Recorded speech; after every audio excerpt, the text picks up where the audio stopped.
Hello and welcome to the Talk Shop Podcast. This episode is with David Avgi, my one and only behemoth of a cousin. He's a real estate agent in Brooklyn, New York. He sells in Brooklyn, Manhattan, and Queens, a little bit in Long Island too, where he invests. He's one of my best friends and, of course, my cousin. We did a podcast 9 months ago, and his life dramatically changed in the last month. I wanted to touch on all of those things, what changed, how they changed, and how they came to fruition. And I'm excited for you guys to listen and hear more. David's a huge inspiration. Tons of people love him, and he boasts over 50,000 Instagram followers. So this should be a good podcast, open speaking, tons of engagement. Please enjoy, and welcome back, my friends. You are now listening to Talk Shop with Allon Avgi.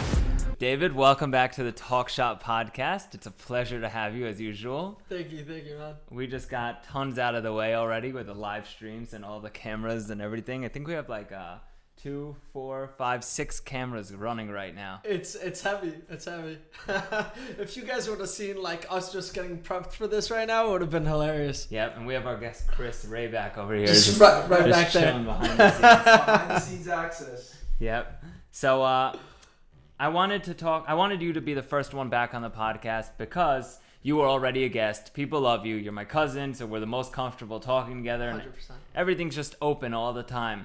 Figured we'd throw 30 minutes on the clock and just hit it again. Let's go. Let's run through it. Right. So last time you were on the podcast, I don't think you launched Avenues. Am I wrong?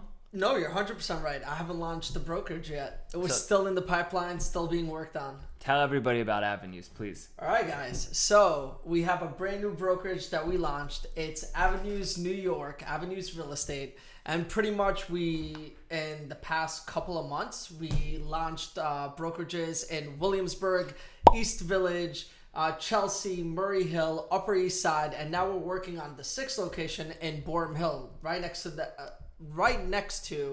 the Barclays Center. So that's super cool, super unique. And yeah, we're growing pretty fast with it. How many new agents do you have in that one office that I went to in Williamsburg? In Williamsburg, in the past month, we already got up to 20 agents and a manager. Nice. Yeah. Wow, so fast.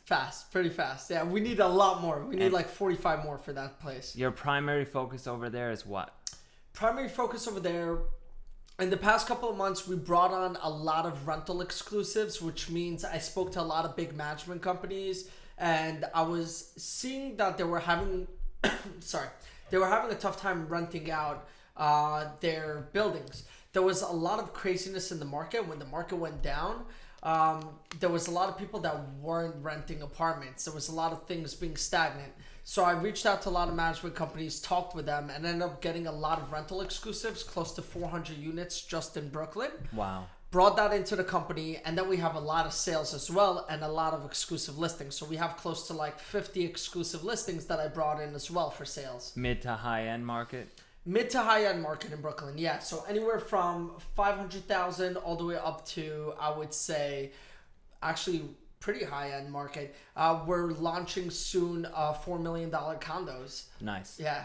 So 500,000 to $4 million condos on the sales side, and rentals are in what range? Rentals are actually more in the mid to high end range. It's anywhere, I would say our cheapest rental is something in Bushwick that can be around $2,800, and our most expensive exclusive that we've gotten has been like around $7,500. Why was the rental market hit in Brooklyn? Because of COVID?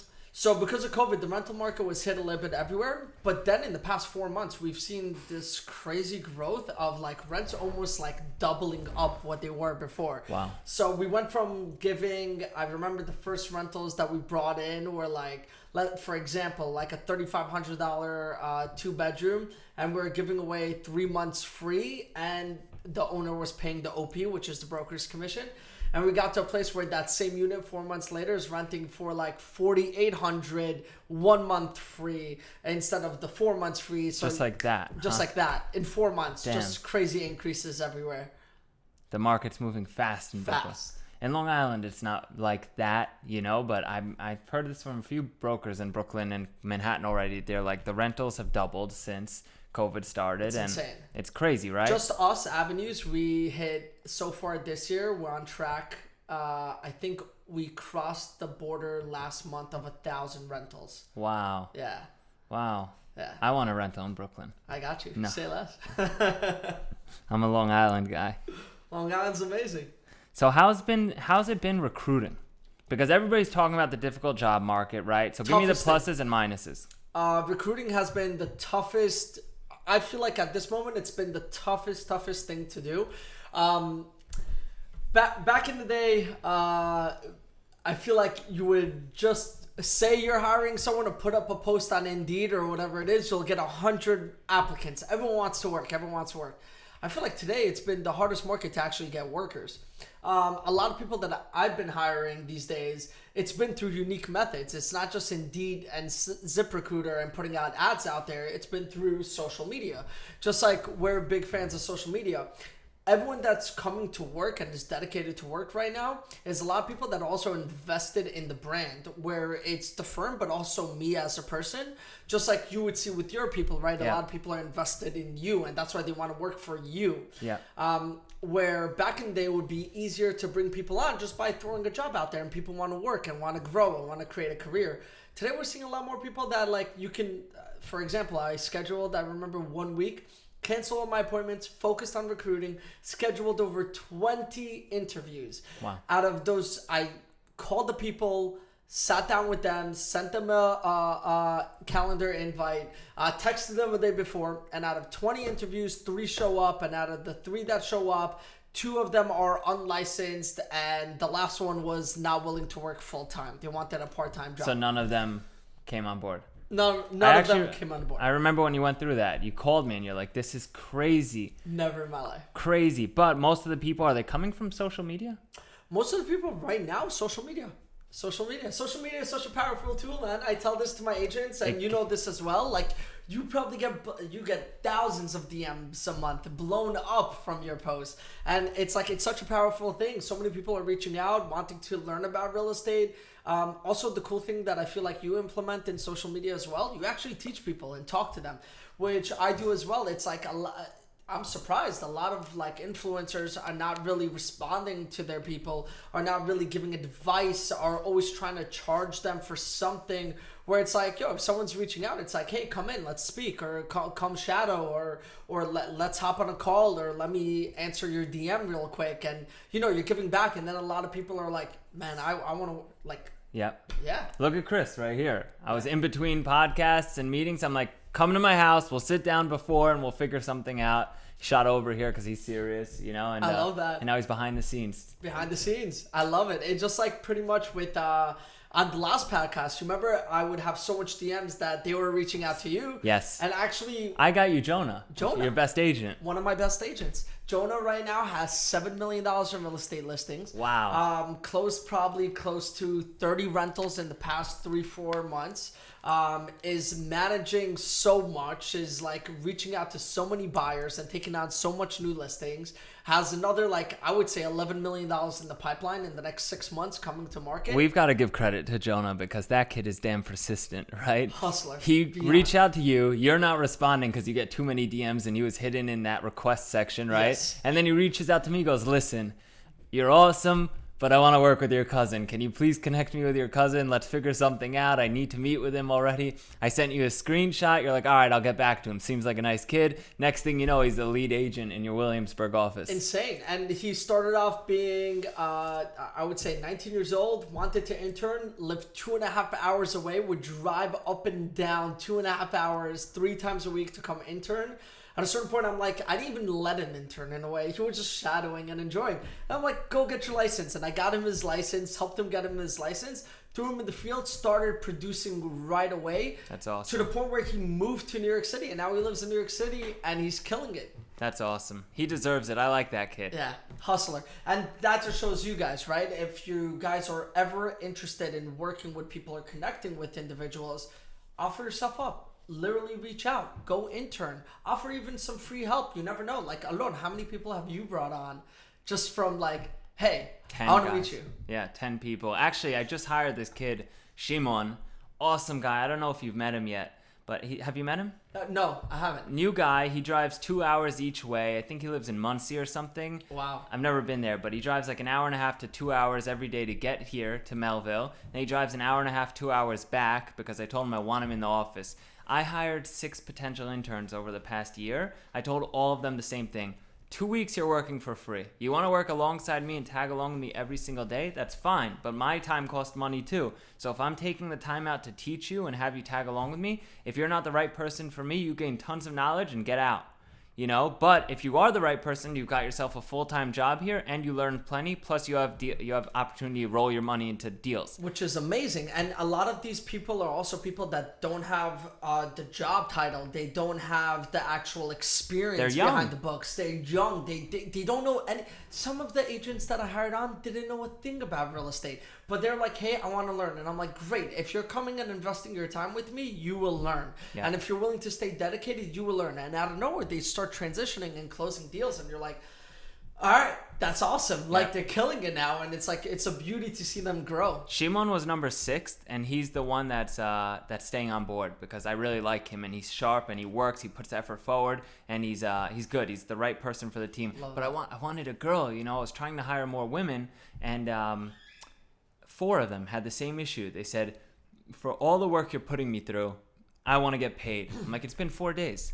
I told you 2 weeks. You have 2 full weeks to be here, 5 days a week, 6 days maybe if I'm working that Sunday. And you know you have to answer your phone with me at 2 in the morning if I call it 2. 100%. That's part 100%. of the business. It is. It's a nonstop grind. So 4 girls, all 4 of them had the same issue. 3 to 4 days in, they wanted to get paid. One of them lasted like 7 days. And then she's like, if you don't pay me, I'm leaving. I said, what? You're threatening me already? You know, it's like, we didn't even get started yet. We're going to talk salaries on Friday. You're already threatening me. And I didn't really like the way it turned out. So I backed out of that one. And then the next one just wasn't a good fit at all. It was another guy. He wasn't sharp enough. And Shimon was the perfect fit. So I'm really happy. That's incredible. All through Instagram. It's crazy because in the brokerage field, it's like they're all on 1099s, right? They're all independent contractors. So in the end of the day, it's like you're not paying them anything, but they also want to see results ASAP. And I tell everyone, like, people don't know this. Before I closed like hundreds of millions of dollars in real estate, and before I became this mega broker and like got these listings or whatever, I didn't make any money whatsoever. I was working for free. Like, people would be like, oh, you have a job. You're with a top brokerage, and you keep on hopping from brokerage to brokerage. Yeah, but I wasn't closing anything. I remember I those was days. barely making money. I remember. And I didn't stop. I dedicated my time. I dedicated my knowledge. I read so many books. I shadowed so many people. I interned for so many people. I gave free work to so many people. Didn't expect anything, just to learn. And at a certain point, I took all that knowledge and I took my knowledge and I kind of made my own brand in a sense, and I put in a lot of hard work because hard work is more important than anything, if you ask me. Yeah. And I made myself a path where it's like, all right, maybe I could have been working for someone else and made a base salary, right?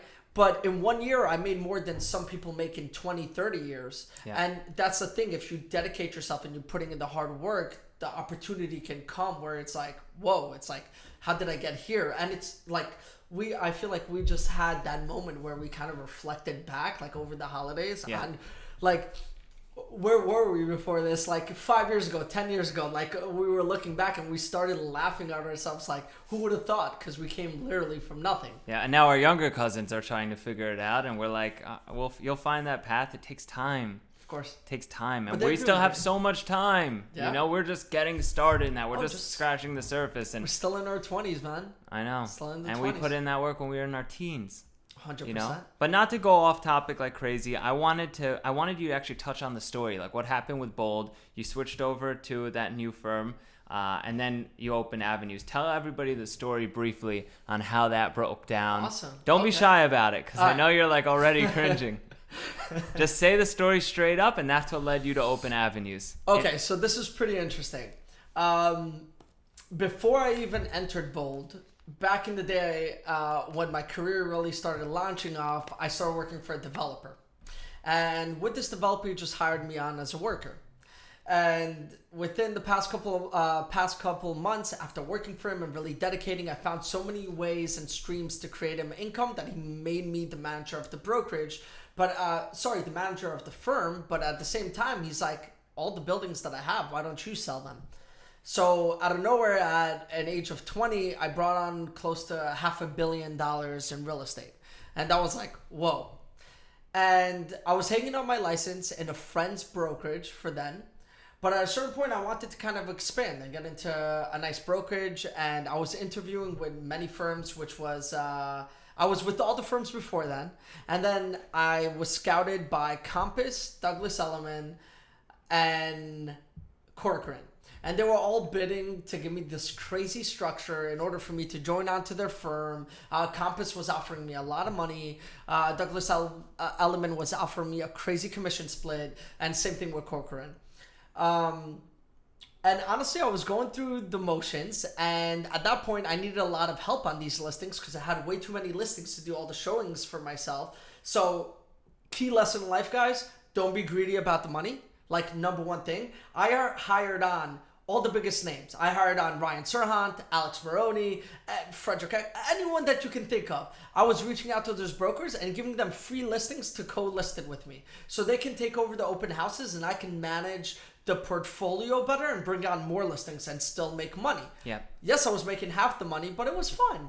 It's like, I'd rather make half of a lot than lose these buildings and end up not executing. But I also went in there because I was like 20 years old. And I said, I'll make a lot of money, but I'm going to learn a lot because I'm only going to hire the best and I'm going to learn all their strategies and tactics. Yeah. And I hired someone from Bold. She wasn't the biggest agent, but she showed a lot of promise and she never stopped reaching out. And that's why I say, like, sometimes you don't have to be the biggest person. It just showed the hard work. And we became close and she was killing it. We were getting offers left and right. We were selling all our products. What was her name? Tammy. Shout out Tammy. Shout out to Tammy. Tammy Ernest. Killer. And pretty much what ended up happening is Tammy put me in touch. I met the owner of Bold a few times. She put me in touch with Jordan Sachs. And Jordan came up to me and was like, hey, David, I don't want any money from you. Like, I'll put you on this obscene split. They were primarily a rental firm. And he's like, why don't you bring in all the new development, help my agents out, grow them, and I'll take care of you at the same route. Like, I'm not going to make money off you. I'm not going to this. And he was being super generous. I love their energy. I love their flow. It was such a family environment, which I'm used to, not such a corporate place. And I said, no problem. Let's do it. And I went and I worked with Bold and... So just to clarify, you sacrificed a potential salary with like Compass, Corcoran, Douglas in order to work with Bold with a better environment and a better commission split. Correct. They offered me like sign-on bonuses and all these crazy things. And I was like, no, I'd rather be comfortable where I'm working with. I was, not to lie, I was making a lot of commission split. Like, they were not profiting on me. I don't think they ever profited on me. I think the only way they profited on me was through me giving business to their agents on their agents' commission splits and also growing their agents' names. So their agents started getting a lot of listings through the credibility of working on all these buildings. Got it. So it was a win-win. And then at a certain point, I remember I was working on a few buildings. Developer defaulted almost on these buildings. Investors were out of panic. Developer left. I had to help get the CFOs on the buildings, the tax lots, all these construction things, issues and renovations and hire subs and everything else. I stepped in as the developer at a certain point because I had so much knowledge in these properties because I worked with them from like ground up, from the acquisition side. And they hired me on to do all of that plus sell the property, me and a team. And I was doing everything. And those investors, some of the investors in those buildings were investors with my current partners. Because my partners are also big real estate developers. And they brought me in for a meeting because they just wanted to talk about the buildings to give some clarity for their investors as a favor. And we started talking, and then my partner was talking about one of them had a brokerage right now. And he had a big brokerage in the city, and he was talking about he doesn't know what he wants to do with it right now with the market. COVID was just starting to be talked about, and he's like, I don't know what to do. And it was prior to the shutdown. And then me and him kind of sat down, and we're like, all right, if it does shut down, how is this going to impact the economy? probably you're going to see a lot of commercial spaces going out of business, right? If they're going to do shutdowns, stores, this, that. There's going to be a lot of openings for retail spaces. Yeah. But then we also thought about what are brokerages missing that we can bring on, because he was one of the most successful brokerages in the rental market, but not in sales. And I was very successful in sales. And we said, how can we create something for agents that these big companies are lacking, but also these small companies are lacking? Like, they don't have that knowledge or that money to invest into the back ends and the systems and also the knowledge in the sales, how to grow their agents. And we collaborated and we ended up creating Avenues. Now, at that point, Bold was in a funky place where agents weren't really coming into the office. They were still producing, but Compass started going on a shopping spree. Yeah, acquisition tear, yeah. Acquisition tear. And buying up hundreds of millions of dollars worth of brokerages nonstop. And Bold was one of them. And Jordan spoke to me and he's like, hey, listen, I'm just taking a step back. It was a great offer. My team will still grow from there. I'll still bring on buildings. There's a lot of advantages to it, but I think this is the route I'm going with. Got it. And once he said that, I'm like, okay, I don't even feel guilty. I'm 100% out. Because he was part of the reason why I was with Bold. Because what he had to offer to the table. I loved him as a human being. I loved him as a businessman. I loved him as a person. And Bold got bought out by Compass. I got transferred over to Compass automatically. And I had the highest commission split in Compass because I was grandfathered in. And they were even offering me hundreds of thousands of dollars plus private offices, everything to stay. And through all that, I said, no, I want expenses. And I took on the risk. And we went ahead and we actually took over Bold's old office that they couldn't uphold. And opened your own brokerage, Avenues. And then hence Avenues was born, a beautiful new baby. I love that. He put it into... To be raised in Williamsburg, New York. Hey, there you go. So we opened up all these brokerages and we also started going after influencers and doing a lot of things on social media where I feel like a lot of agents are more... How do you say? Like, they're not all about social media. It's like they're more closed. Every agent, it would always be this cubicle style office where people aren't talking to others. My listing is my listing and keep it hush hush until it's on the market. And then with our brokerage, it was an open work type of style. Everyone's talking to each other and it's like... You're helping everyone else out, but like the mentality is if you help someone else, they might help you in the future. And if they grow, you might grow just by being around them. Got it. So we changed the entire style up and we got a lot of recognition for it and it started working out. And we're now at a point where we have approximately 80 agents. Nice. Yeah. Between all the offices. Between all the offices, close to 80 agents. Yes. Sick. Isn't that crazy? How you went from working there to taking over the office, and in a different company, of course, but you used to go there every day anyway. Yeah, 100%. And we redid everything up. Funny thing is, one of my partners, his partner in his other businesses, because they're very successful businessmen, they do many things. And one of his business is this notorious billionaire real estate developer that actually owned that building. And surprisingly enough, he offered us the space at a discounted rate just to see us grow because he loves my partner. And he has a vested interest, right? He's involved. Correct. Somehow. So there you go. Correct. That's awesome. All right. On another note. Yes. What are your competitors doing? And what do you think about what they're doing? Like I'm talking on the good terms, right? What do they have that Avenues doesn't have yet? And what do you think about it? Wow, so my competitors are animals and they're amazing at what they do, hence why they grew to where they are right now. Like, hats down, like look at Douglas Elliman, look at Corcoran, look at Compass. I'm just talking about like the big three right now in that vicinity. Obviously, outside of the United States, you have people like Century 21 and Exit Realty and so forth. But over there, what they're doing, and I admire what they're doing, is that even Nest Seekers is doing this. They're taking a stronghold into the TV realm. They're starting to get a lot more into social media, and they're creating shows like $1 Million Beach House with Eddie Shapiro is moving that show, $1 Million Listing. But they're also pushing their agents in many ways. They're creating beautiful office spaces. they're also making a lot of, I guess you could say their tech, their back end is super amazing, where if you want to shoot out a brochure or do a broker blast or do an email blast to all your agents, it's like 1-2 steps away, and people love that. Now, something that we're focusing on. Just to clarify, they have like at a click of a button, they could send out a broker blast to all of their agents or whatever in a certain region. 100%. It's all template based. So like if you have a listing and it's on the website, it generates you like 16 different forms of how you can even send it out. Oh, that's cool. Yeah.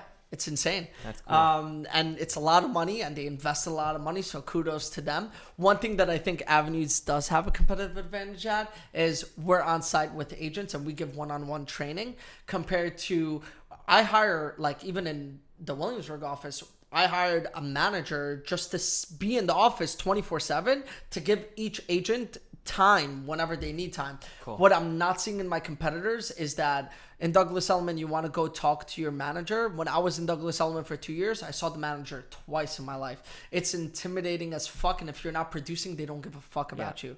They don't care about you. They don't look at you. Who are you? Get out of my office. Yeah. Right? And then to a small agent that doesn't know too much about real estate, that's just getting started, it's very intimidating and you don't feel comfortable doing it. We have this open door policy. Not just open door policy. We open the door to them. We come and sit down with them and speak with them. And what are your expectations from those new agents coming in, though? My expectations from agents is very different. So we have a lot of agents that are not new and have a lot of experience. And then we have agents that are brand new to the game and just getting started. Expectations ranges. I like to vet the person and kind of see what their strong points are and also their weak points are. And then I like to get them to work. In the beginning, I like them just to gain knowledge on the market that they want to be in, on the apartments that's available, what's renting, how long is it taking to rent, how to create lead generating ads, how to prospect correctly, how to find their brand and their confidence within themselves. And then from there, I teach them all the tricks that I learned in the game to bring on listings, to go after exclusives, to educate clients, in showings, in understanding and qualifying clients. Because there's this thing in real estate that it's very ego-based, that if you're calling me about an apartment, or let's say you're telling me I have a $10,000 budget, 2-bedroom, I want to live in the West Village, and I'm not qualifying you correctly, and I might just show you a bunch of things, and I'm not really being efficient or effective because I might not close you because I'm missing exactly what you want. Got it. By actually hopping on the phone and getting that confidence and talking back and forth for 20, 30 minutes and understanding what the person actually wants, you can do that extensive research to taking them out and actually closing the deal, and also making them feel like that person is professional. They know what they're talking about. They got me a great deal, and they actually listen to me. So you expect them to be diligent and still hold the same regard that you do with the brand, so they have that, I guess, ambiance of like being, professional, right? 100%. So 100%. Diligent and professionalism. That's 100%. your expectations. 100%. Awesome. I like that. And now, lastly, this is my last talking subject that I have written down here. What's the growth projections for Avenue and David as a businessman in general? It's a talk shop podcast, so we're here to talk business. Business. Let's get it. You heard that? Business. Avenues and David as an investor, what's the projections? Where do you see yourself, say, a year, 5 years from now? Love it. Love it. Avenue's goal right now in the next year is to launch the Barclays office and then start looking at maybe other locations outside of here, kind of like LA, Miami. It's always was a huge thing for me that I love the markets over there and I really wanted to get into them. You'd kill it in Miami. I feel like we would all kill it in Miami at a certain point. It's like we want to throw a unique spin on it, but we're trying to get the infrastructure down. We're trying to make sure that everything is running great before we go ahead and grow even more. 6 brokerages is a lot, but the goal is in the next year to grow it to 250 agents and make them rock stars. Funny thing is, a lot of things have leaked in the market showing what big companies are actually making. And the honest truth is that maybe 3% of agents in big companies are equated for 50% of the revenue of the companies. Wow. And we're trying to change that up completely, where it's like we're not going to have the top 3%. It's like we want everyone to be on top. So it's dedicating and focusing and coaching and mentoring each individual agents in their strong points, in their weak points, and guiding them correctly and giving them those small little adjustments to get to that place where we can actually triple, quadruple that number and make everyone more successful. In 5 years. In 5 years, I want to be at a place with 1,000 agents. I want to have locations all over the world, and continue growing the brand. With me personally, we're going to build a lot of buildings, man. Yeah. A lot of buildings. A lot of good things. I want to give back a lot, maybe start my own charity as well. As you know, our family went through a lot, and I've always been a big proponent of like giving back, and God will give back to you. You've always given back. Yeah, and that's how I feel like. David, fun fact, everyone, whatever camera you're looking at from here, David follows something in our religion called Maaser, which is in other religions as well, where you donate 10% of your income. He's religiously done this for his whole life, whether he had money or he didn't. So recently, he made a huge donation that actually took me back a little bit and made me reflect on how much I'm actually giving. This kid seriously goes above and beyond when it comes to donating and giving back. Nobody can take that away from them. He didn't even share it, really. He told me about it briefly when we were just talking. I had to, tear it out of him to hear the numbers, and it was crazy. It's more than people make in a typical year, sometimes even more than a year. He just gave back in a donation because that's part of his maaser.